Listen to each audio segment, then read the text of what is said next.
Saudi वजीरखارجہ ने आलमी बरादरी से गजा में जंग बंदी का मुतालबा कर दिया। इस्लामाबाद में इसहाक डार के हमरा प्रेस कॉन्फ्रेंस में जंग बंदी के लिए आलमी बरादरी की कोशिशों को नाकाफी करार दे दिया।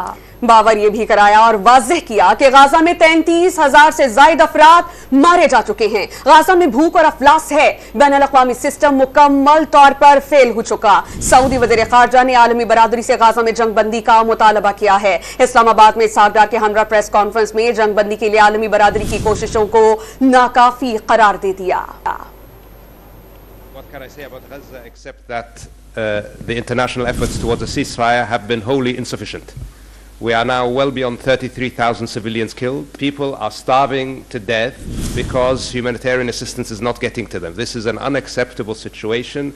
It is a complete failure of the international system and the systems of international law and governance to live up to their responsibilities. We must have a ceasefire now, and we must have access for humanitarian aid immediately. There is no justification for the restriction of humanitarian aid in entering Gaza.